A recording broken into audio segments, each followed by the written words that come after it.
To our esteemed president of Morehouse College, Dr. John Sylvanus Wilson, to the leader of this special endeavor in history, giving the life and legacy of Martin Luther King Jr. to present and future generations, Dr. Vicki Crawford, to our students and men of Morehouse, and especially to the one who has given this memorable and flattering introduction,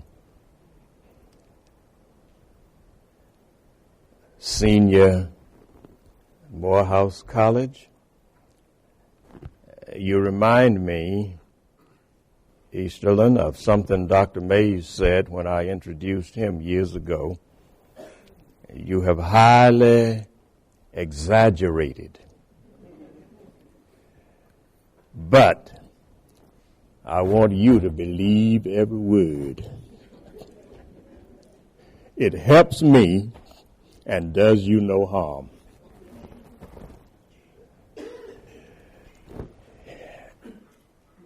In this audience, there are individuals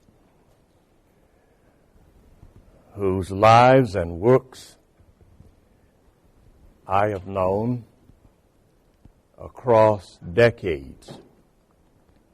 Time will not permit me to call all of their names, but I want to salute my brother and leader of the Atlanta student movement, beginning in the winter of 1960. He became chairman. He became the chair of the Committee on Appeal for Human Rights. And from these grounds, on March 15th, 1960, scores of us went to jail.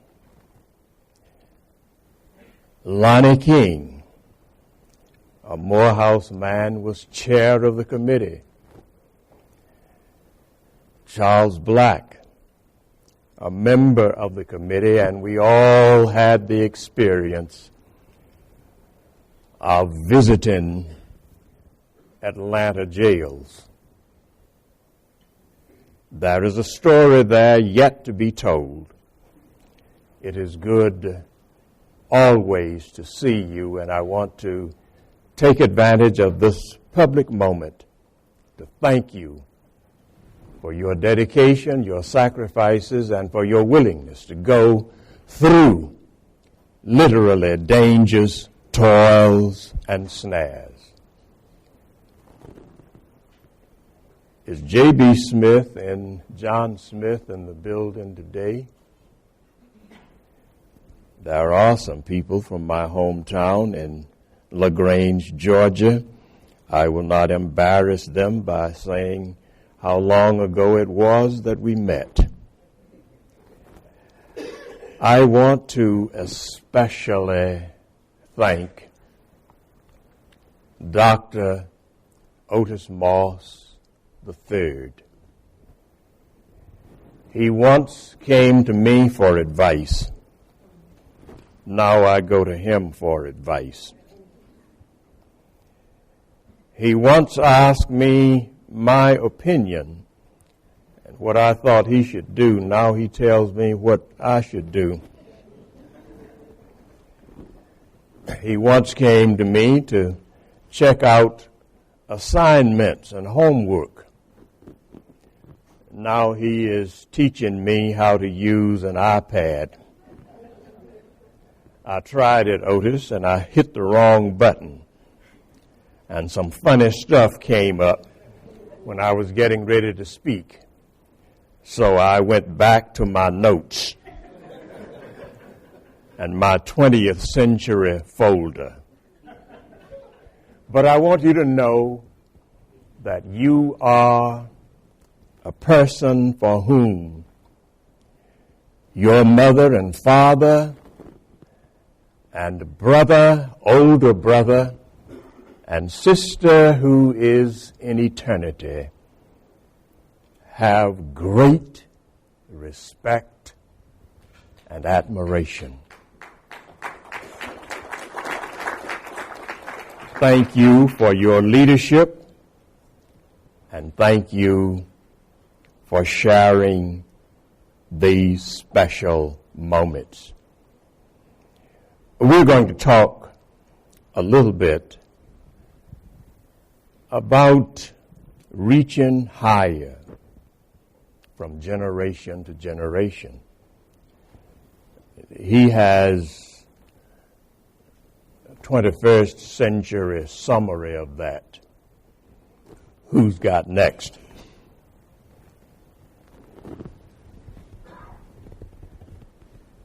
It was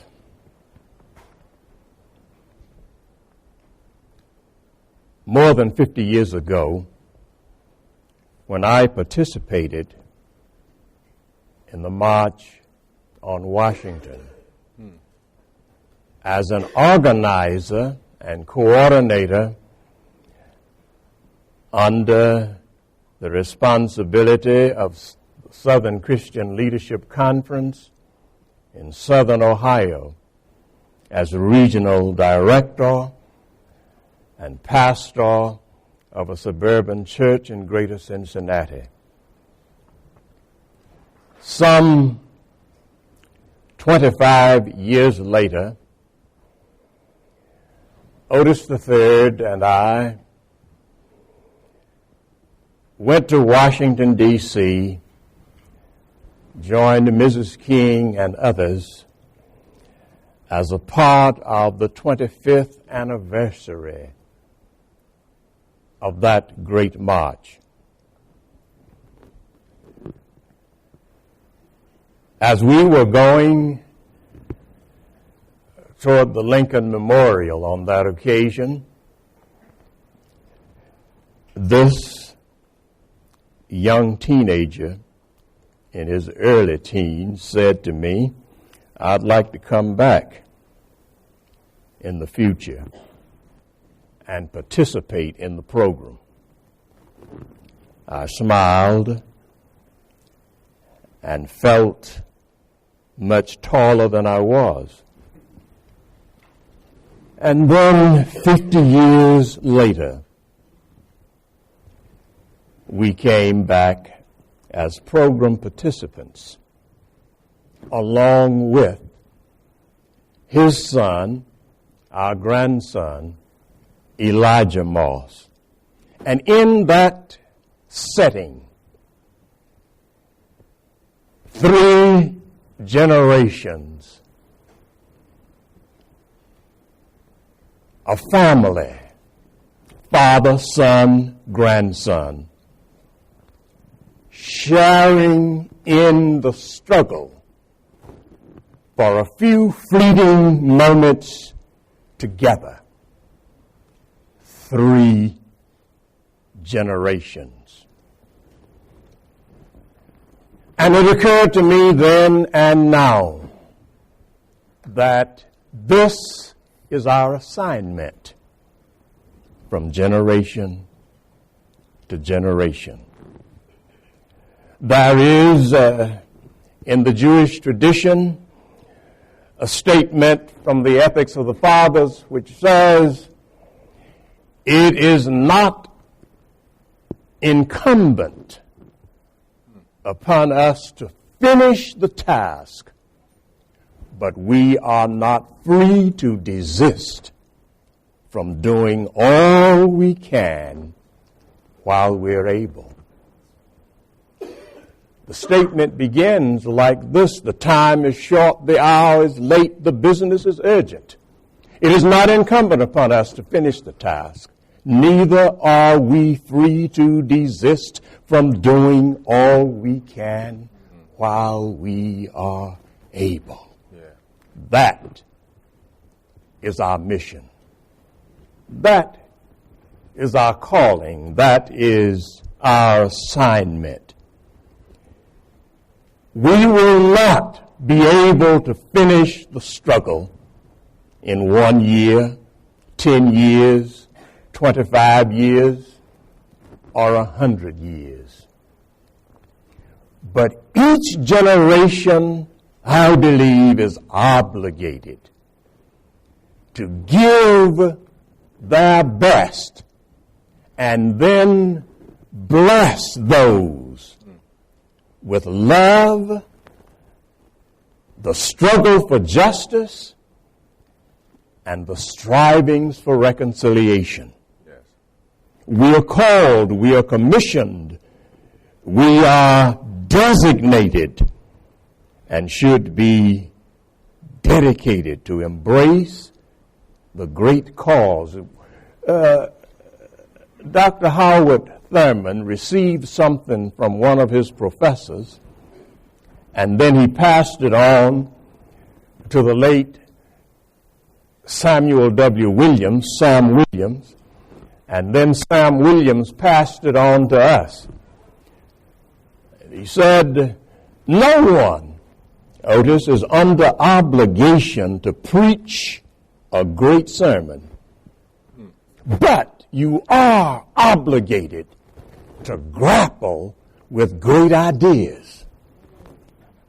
And if you spend your life grappling with great ideas, you might, sometime in the course of your life, preach a great sermon. That is applicable to every area, every discipline, every profession, every assignment, from generation to generation. Think about it. 1868,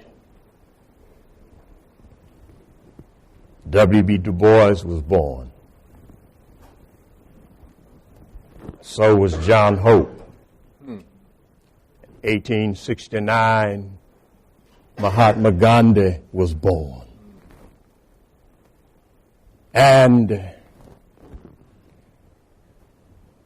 1 year after Frederick Douglass died, W.E.B. Du Bois received a Ph.D. from Harvard University after having graduated from Fisk as an undergraduate student in 3 years. The year that Harriet Tubman died was also the year that Rosa Parks was born. From generation to generation. There was not a ceremonial passing of the baton between Frederick Douglass and Du Bois.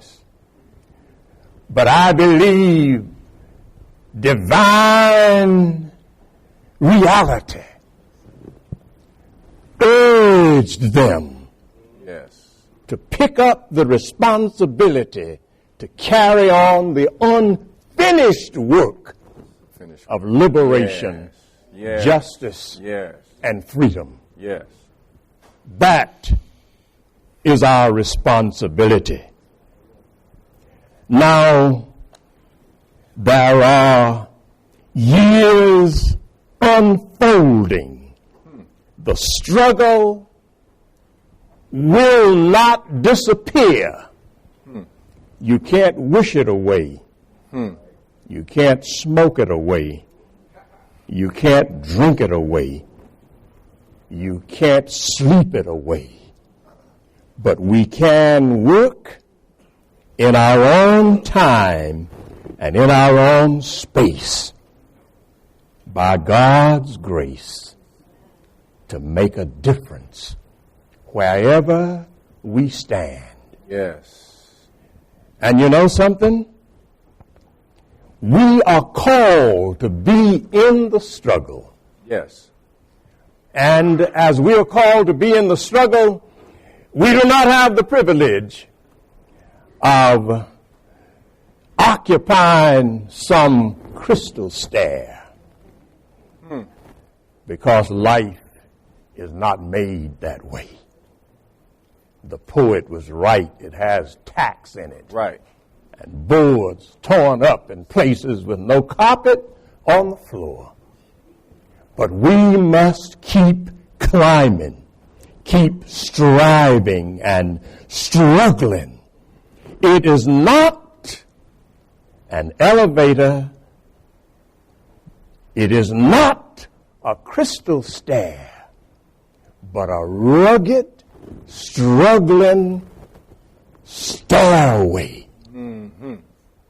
with agony and blood and tears and disappointments and dangers. But before I finish our task, Otis, tell us something about this stairway, this struggling stairway with boards and tacks and dangers and threats and death threats. You have received some of those in your lifetime. What about the struggling stairway as opposed to an elevator?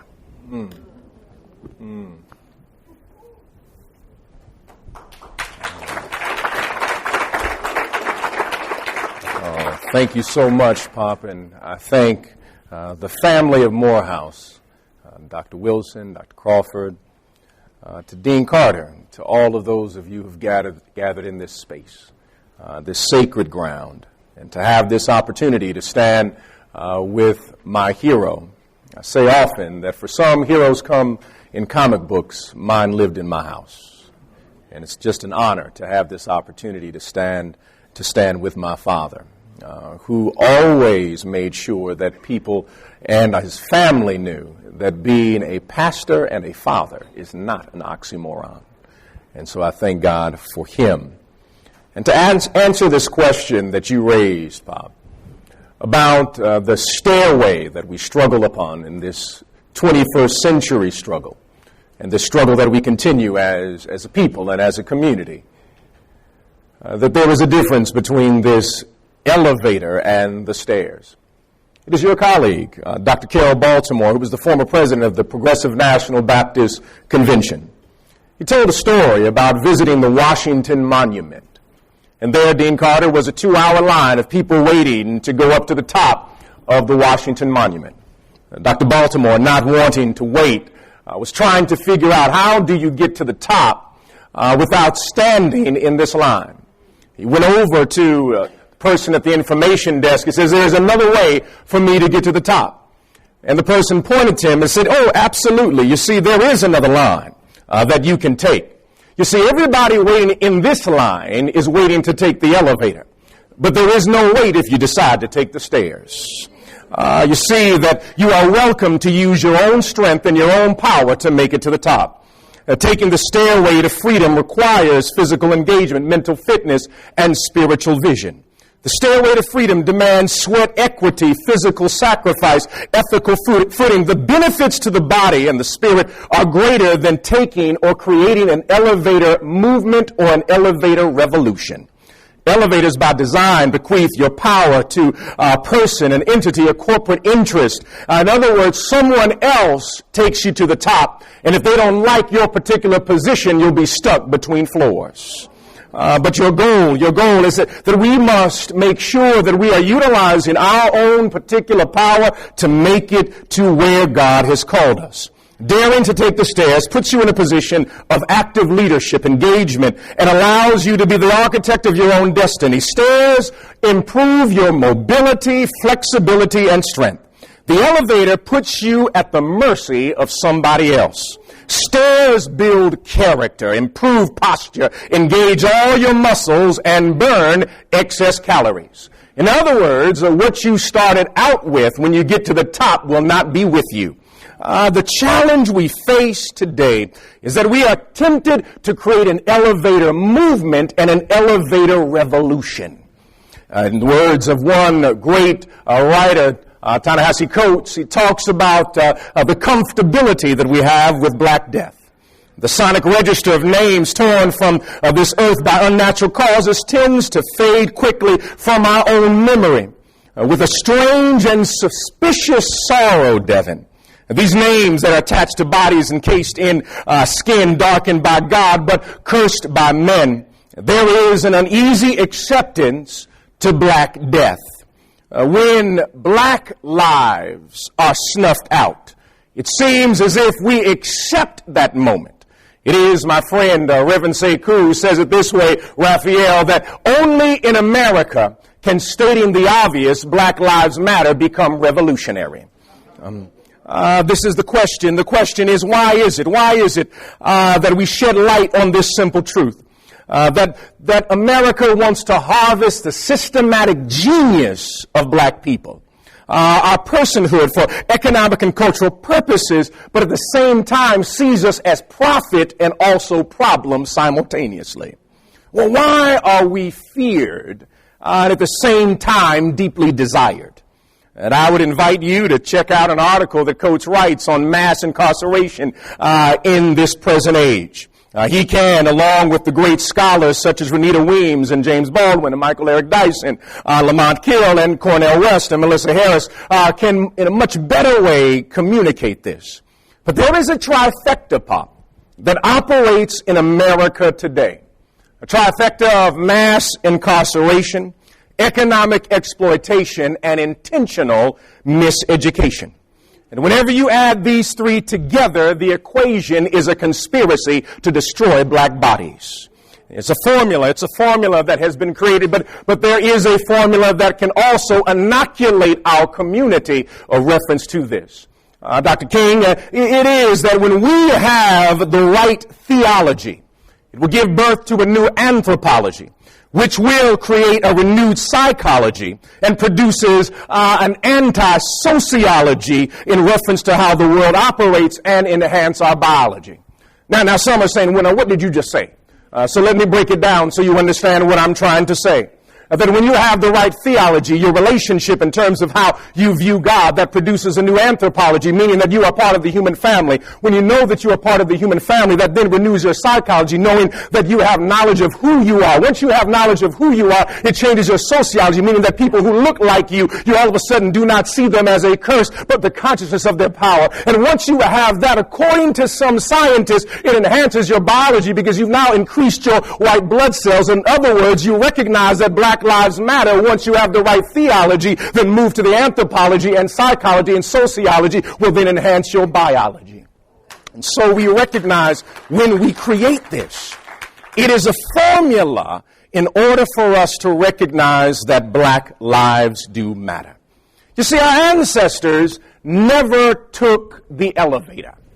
They always took the stairs. Whether it is in 1619, men and women kissed by nature's son, who were operating according to what law stated that they were 3/5 of a person, but they defied these racialized myths. Harriet Tubman took the stairs, reaching 300 to freedom, or whether it is Sojourner Truth or Frederick Douglass, all of them recognize that you cannot abdicate the responsibility of your freedom to somebody else, that you must do it yourself. And one of the interesting things, Pop, about stairs is that when you take stairs, the way that they are structured, all stairs have landings. architects and architecture of stairs is designed in such a way where stairs are not continuous, but there is a landing that provides rest, renewal, reflection, and recalibration. The landing is designed to allow the person to look back from where they have come and recognize there is still farther that we must go, but you rest at the landing. Now, interesting the way that the landing is structured, that the stairs go in one direction and you reach a landing, but then go into a different direction. Still going up, but in a different direction. In every generation, when you reach a landing, there will be another generation that will go in a different direction, but they are still going up for the same destiny. For one generation, it was segregation. For a generation, it may be mass incarceration. For one generation, fought for Brown versus Board of Education. For this generation, it may be fighting for equal funding in schools. For one generation, it may be the right to vote. For another generation, fighting against voter suppression. For one generation, it may be sharecropping plantations. For this generation, it may be prison plantations. And one must recognize that just because we are in a post-emancipation moment, we have not reached liberation. We sit between post-emancipation and pre-liberation. And part of the problem is do not confuse representation with liberation. Just because we may have people in Congress and Senate and in the White House does not mean we live in a post-racial society. It is interesting that within the Jewish tradition, they believe that it is not possible for liberation to truly come about unless you pass on what you know to the next generation. I heard a rabbi say it this way, Devin. He said that it is an act of child abuse not to teach your child their history. That they believe that history is sacred.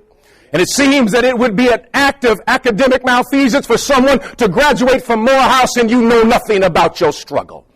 That you should graduate from this space and understand that not only are you a child of God, but that they understand that you stand upon the shoulders of others. When you grab that particular degree in your hand, know that there are people who are praying for you, who were lifting you up before you were even born. This is a post-emancipation moment. This is a pre-liberation moment. We are not in the promised land. We've had some promised moments, but we are not in the promised land. And don't confuse the promised moment with your promised land. And the question is, what is the responsibility, Pop? What is this responsibility of the Moses and Joshua generation if we are going to reach the landing together?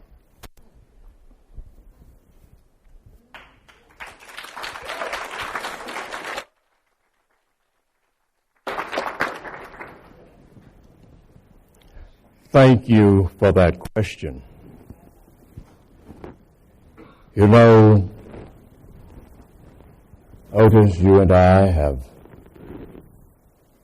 traveled together many exciting, challenging, and learning places. Africa, Asia, the islands of the sea. And your question stirs within me, if you will, something that my generation, through our mentors and leaders, made a part of our curriculum, our life's curriculum. That must be reintroduced in the core curriculum of the struggle. Right. Not as an elective, but a part of the core curriculum. Right. And If we were in another setting, I would talk about the 3 A's of the core curriculum of life, one of which is agony. And underneath that agony is continuing struggle. And a part of the content that we adopted was nonviolence. But it's not something that you can impose externally. Right. It's something that ought to be an overflow of what you have taken into the content of your soul. Right. Nobody can force you to adopt nonviolence. It's something that you have to embrace with struggle and commitment. At some time, maybe before my time is up, and I'm talking about my life's journey, we can spend some time talking about it. Nonviolence is love in action, truth in action. Yes. And it's one of those necessary steps in order to achieve the requirements of civilization. But it's not safe. It is not safe to practice nonviolence. Neither is a cigarette, and neither is a pork chop. Nonviolence is not safe, but it is saving. It can save humanity. Right. Within the family circle, it can save respect. Yes. Anchored in love. No, nonviolence is dangerous. It can not keep you from being hated, but it can keep you from being a hater. It can't even keep you from being killed, but it can keep you from being a murderer. In this struggle, we climb step by step. We have traveled many places together. And I'm reminded of something you shared with me not so long ago about a trip to Switzerland. And you and Monica decided to take a rather challenging stairway to reach a temple, a chapel, at the top of the stairs. And as you climb, step by step, you noticed an elderly man. At my age, I could say an old man, traveling and climbing with his family, children, grandchildren, Yes. friends.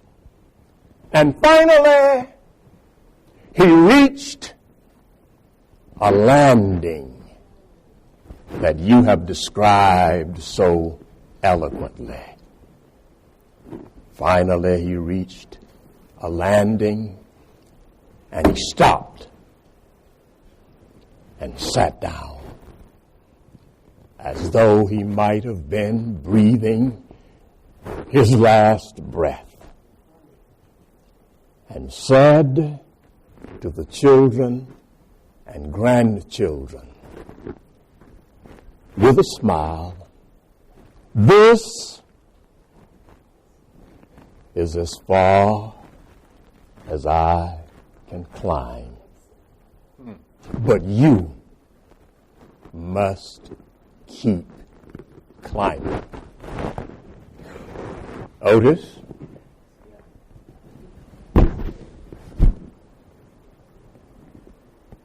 This spring, God willing, I will come back to the campus of Morehouse College to celebrate my 60th year of graduation.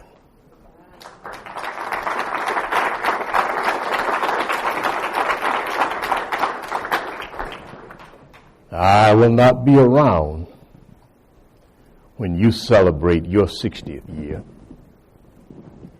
But today, to you and to others, keep climbing. Keep climbing. On some of those steps, you're going to bump into tea parties, but keep climbing. Come on. On some of those steps, you're going to encounter Trumps and cruises, but Come on. keep climbing. Some of those steps, you're going to bump into a reactionary Supreme Court. Go ahead, Pop. Taking back things that those before you died to achieve. Come on. Come on. Keep climbing. Come on.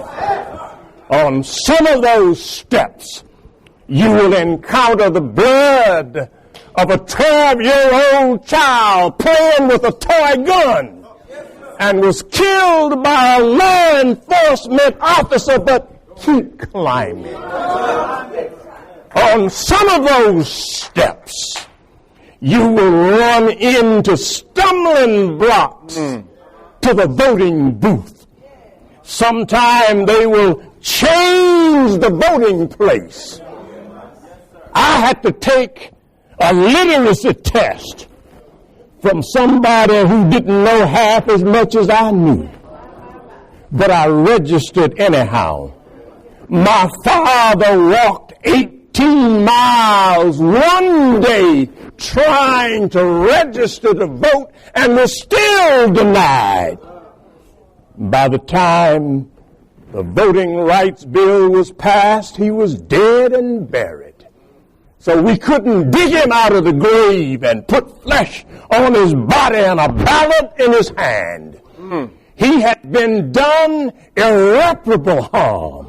So along the stairway, you're going to have to stop and bury somebody you love, but keep climbing. Yes, yes. Whatever you do, Dr. Mays told us, do it so well that no one living, no one dead, no one not yet born could do it any better.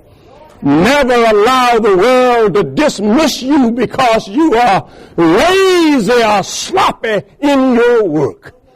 But whatever you touch, leave it better than you found it. And keep climbing. Keep climbing. What is your response? Pop, one of the things that you stated, that there's one thing you forgot to share about that story. That when the older gentleman was tired and told the children to go on, the majority of the children did not look back. But there was one 5-year-old who turned around, pointed at his grandfather, and said, "Thank you." That it is the height of arrogance that when you reach a landing, if you keep on climbing and you don't look back and say thank you to the person who carried you to the landing in the first place. So I say to each of you on this day, it is good that you are climbing, but don't forget to look back. To know that someone carried you. Someone loved you. Yes. Someone prayed for you. Don't forget to say thank you. thank you to mothers who got on their knees and prayed for you. Don't forget to say thank you to older women who pressed coins in your hands. Don't forget to say thank you, but just keep on climbing. My God. Climbing, and you will reach a landing one day. And you will have to push on the next generation. We are not taking the elevator. As a community, we're going to keep on taking the stairs. Climbing higher, Higher and higher, and higher. and higher, and higher. God bless you. Amen. Amen. Now we have to take the seats. Now we're going to take the seats. I was told by Dr. Crawford, we're going to take these seats right here, and we're going to begin the dialogue. That's what I'm going by the instructions that I was given. So, Pop, if you would take the seat over here, I'll take it right next to you. Yes, sir. My question is, how might we begin to codify or put into a system this passing on from one generation to another? And also how we might do that regarding rites of passage, which is part of that process. When Dr. Otis Moss III was a graduate student, he also served as our summer intern.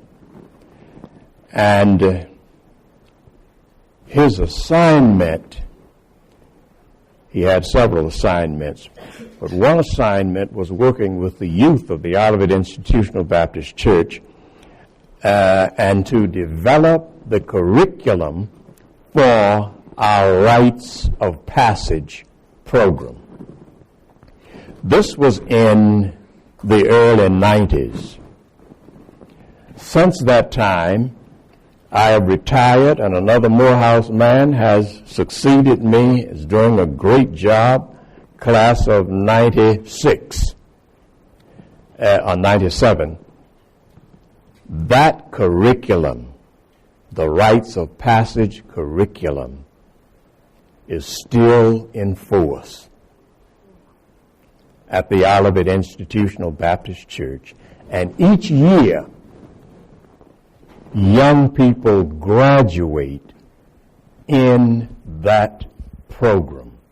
I will not take the time to walk through all of that. He can comment on it because he developed the curriculum. Another aspect is to connect with the generations with love, respect, patience, and giving to them some of our time to listen to their cries, their concerns, and respond with kindness and respect.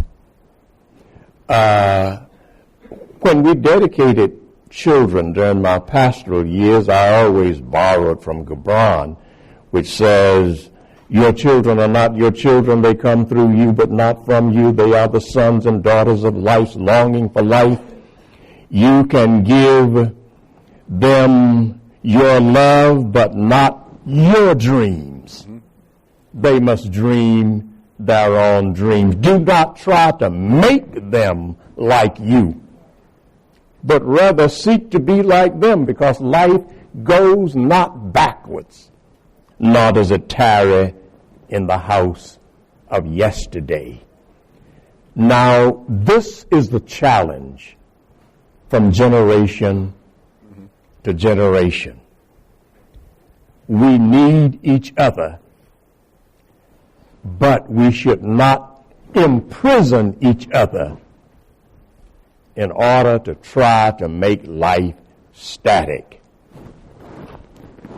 One of the ways when we created the Rites of Passage program, I was struck by, growing up in Cleveland, especially in Shaker, they had a very diverse school system that I was a part of at Shaker Heights High School and Byron Middle School and Mercer Elementary School. But when I was in elementary school, what I noticed, after school, a certain group of students would leave, and they would get on a little bus, and they would be taken away. And I raised the question, where are you going? They said, "We're going to Hebrew school." I said, "Well, can I come?" They said, "No, you can't come because you're not Hebrew." I said, "Well, what do you learn?" They said, "We learn who we are. We learn our language and our heritage so that we may pass it on to another generation. I was so deeply struck by that there was a system in place because within the Hebraic tradition, history is sacred. If you want to witness and see God moving, you see that historically. And that's why they're a people of story, sharing the story.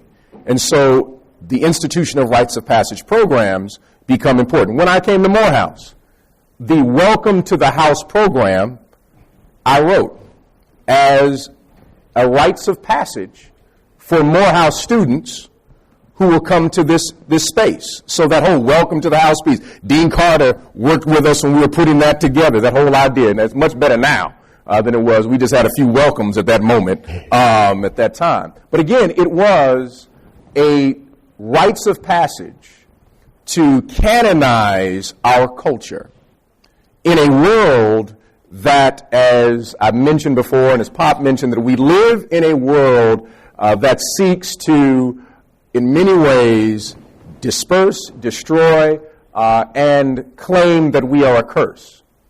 And so that we have to re-educate because we have been miseducated. And one of the places where miseducation has been central, unfortunately, has been HBCUs, where core curriculum does not lift up who we are. If you went to yeshiva, if you went to Notre Dame, they would make sure that before you graduate, you have some semblance of understanding, not only of the history of the institution, but of the community and culture that undergirded that institution. And each HBCU, if you are called an HBCU, should make sure that any student who leaves the institution, has a core understanding of who they are and all of the multiplicity and creativity of who we are as a people. I follow you all the time. You see me all over the city whenever you hear both of you. I'm a member of Zion Hill Baptist Church, Dr. Aaron Parker, and we have an awesome Rites of Passage program. I just thought I wanted to say that. I teach Black history in the church, and I taught it for years at a private institution. But I have an issue. The cesspool, the children are the only future that we have. And so many of our children are growing up in cesspools. Even in Chicago, they talk about all the black youth that are being killed daily. What can we do? We're all getting older, but we still have generations behind us that's climbing the stairs. What can we do? I mean, it's somewhere. You hear my frustration. What are we going to do to eliminate this, to turn it around, to redirect the stair? Because they are climbing steps, but I'm not sure if they're taking the right directions, or we know they're not. What can we do to stop that? This is such an awesome forum, but we should have more. This place should be running over, hearing the wealth of information that you are feeding to us. So many. My grandchildren should be here. So many young black students should be here today hearing this and getting the passion and getting research, because growing up in Greensboro, North Carolina, is where I got fed, and I was active in the movement, and I went to North Carolina A&T, so I'm still, my grandkids, it blows their minds how passionate I am still about black and white. But what can we do to feed this, to reach those kids that are not coming here, that are not in our church, but they're still our future? Before you take your seat, give that question to all right here. Well, it's a wonderful question. I'm glad you asked that. One of the things I think that we, have to be honest in reference to the conditions of our community, and not romanticize the way things used to be, as if there was no trouble in our community until the last 3 years. But there has been consistent trouble, and so. There are three books that I would recommend to everybody here. One is by Khalil Gibran Muhammad. It's called The Condemnation of Blackness. Khalil Gibran Muhammad is the director of the Schomburg Institute in New York. And what he does is he does a powerful piece talking really from about helping you understand from 1619 to roughly 1865 and then to about 1935, talking about the idea that black and criminal was considered an oxymoron until emancipation. And he makes the argument that sociologists, many of them at the University of Chicago, Devin, began to utilize statistics to prove that black people were criminal. He also lays out a really interesting scenario that you do not place your children in the hands of people you think are a curse or a criminal. Throughout the South, from 1619 to 1865, you had white families who would entrust their children to black men and to black women. But from 1865 to 1935, a new mythology was put in place because black skilled labor was now being released into America, and those who had the greater skills were black. Those who were unskilled were white. So there was a competition. So what do you need to do? You then create propaganda or myth to say that these are people that you do not want to hire, i.e. the creation of the black criminal class begins after 1865 and then is placed, or I should say burned into the minds of white people through a person by the name of D.W. Griffith, who then creates a film called The Birth of a Nation that valorizes a group called the KKK.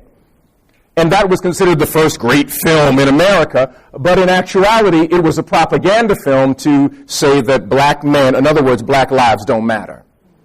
So from 1865 to 1935, all these statistics are going about, and then the black people are being targeted. Then there's another book by Douglas Blackman, by Slavery by Another Name, that talks about the period of peonage.